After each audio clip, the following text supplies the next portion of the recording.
Good evening, Titans. This is Mr. Simpson again.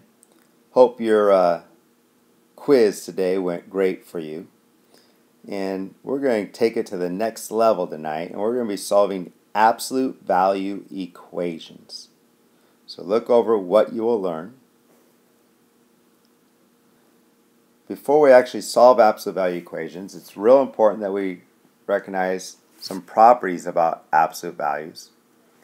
First of all, it says that the absolute value of any number will always be greater than 0, which means, example, if I have the absolute value of 2, well, that's going to equal a positive 2. The absolute value is always positive. It takes whatever number's inside and makes it a positive number. So if it's already positive, it just remains positive. And the absolute value of a negative 2 would also equal a positive 2. So absolute value always takes the number and makes it a positive. Now a couple other properties is, for example, the absolute value of a negative a is equal to the absolute value of a. And that just kind of shows you the absolute value of a negative 2 was equal to the absolute value of a positive 2 because they're both equal to 2. And then 3 and 4 talk about if I have the absolute value of a times b, or if I take the absolute value of a times the absolute value of b, I would get the same result. Now, to help us solve equations, this is the rule that we'll use. If the absolute value of ax plus b is equal to c, c must be greater than or equal to 0, then we have two equations we have to solve. We have to solve ax plus b equals c, and ax plus b equals a negative c. Because remember, if it's the absolute value is equal to, say, 3, and we just have a variable in here, well, what numbers have an absolute value of 3? Well, 3 would have an absolute value of 3, but so would a negative 3.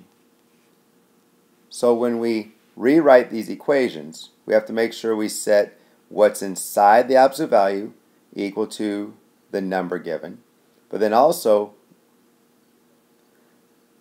what's inside the absolute value set equal to the opposite of that number.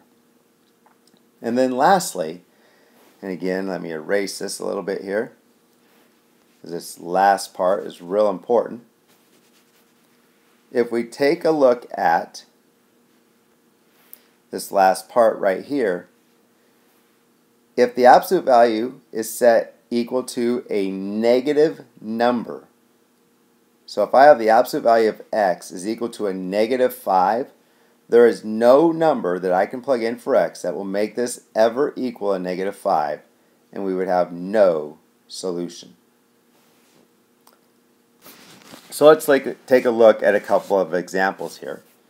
This first one, again, understand that anytime you're solving an absolute value equation, you're going to be breaking this up into two separate equations.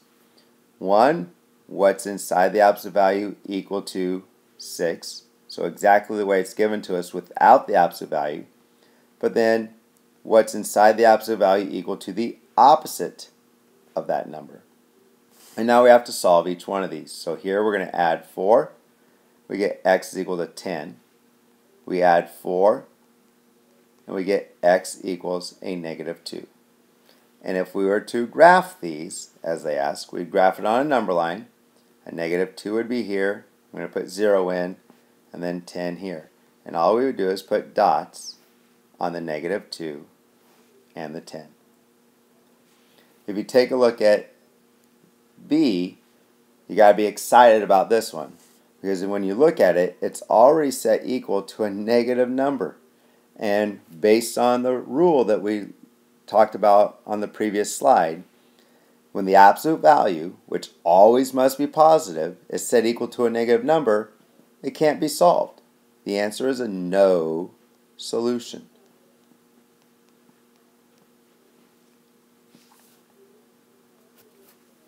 So now I'd like you to pause the video and solve these two equations.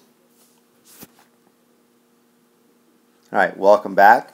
And let's check your answers and just see how we did. The first one would be x equals a negative 3 and x equals 5. And if we were to graph these, we'd have it at negative 3, put the 0 in there, 5, and dots at negative 3 and 5. And hopefully you recognize right away that that absolute value is set equal to a negative, so my answer is no solution. Alright, if we're given an absolute value equation and the absolute value is not isolated, then we have to make sure the first step that we do is to isolate that absolute value. So, we're going to go ahead and do that. And to isolate this, we're going to get rid of the minus 10, so we're going to add 10 to both sides. And once I do that, I have the absolute value of 3x plus 9 now equals a positive 6. And now the only thing on the left side of the equal sign is the absolute value. And now we're ready to break this up into its two separate equations. So we have 3x plus 9 is going to equal 6, and 3x plus 9 is going to equal a negative 6. And now we solve these two equations. These are both two-step equations. So I'm going to subtract the 9. I get 3x is equal to a negative 3, divided by my 3, and x is equal to a negative 1. Now we're going to subtract the 9 here. We get 3x is equal to a negative 15, divide by 3, and x is equal to a negative 5. So our answers are x equals a negative 1 and x equals a negative 5.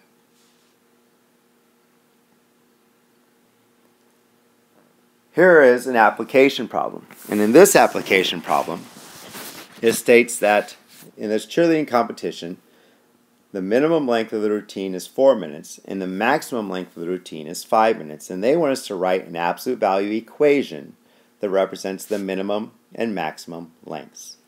So, it's easiest if we put this on a number line. And we put this at 4 and this at 5. So those are my extremes. So again, we want to be able to locate the middle. Well, the middle, or halfway between 4 and 5, would be 4.5. Then the next thing we want to do is determine how long is that halfway piece. And that halfway is 0.5, or a half a minute. So now we have all the information we need to write an absolute value equation. So the target would be 4.5. So the time minus 4.5 has to be equal to 0.5. And again, if we put 5 in here, 5 minus 4.5 would be 0.5, and the absolute value of 0.5 is 0.5. And if we put 4 in for x, 4 minus 4.5 would be a negative 0.5. When I take the absolute value of that, it's also 0.5. So now we have written the equation to represent that real-life situation. Here I'd like you to pause the video again, try to solve these, and then once you restart it, I'll reveal the answers. Alright, welcome back. And on number 3, remember we have to isolate, so we're going to have subtract 5 first. So then we have x minus 2, the absolute value of that is equal to 4. And now we break it up into our two separate equations. And when we do that, our answer should be x equals 6 and negative 2. And on number 4, you should have divided both sides by 4 to isolate it. So you would have had the absolute value of 2x plus 7 is equal to 4, and then broke it up into its two separate equations. And you would have gotten x equals a negative 3 halves and x equals a negative 11 halves. Now you could also use decimals, which would be a negative 1.5 and negative 5.5. And then for this last one, with the word problem, our maximums and our minimums. Our maximum is 32 lines, our minimum is 16 lines. So again, we want to find the middle. So the middle, halfway between, would be 24. And that means that there's 8 spaces here and 8 spaces here. So now we have the information we need to write the absolute value equation. We know that that distance of the halfway is the value that goes on the equal sign. And then our target of 24, and we take our variable minus that.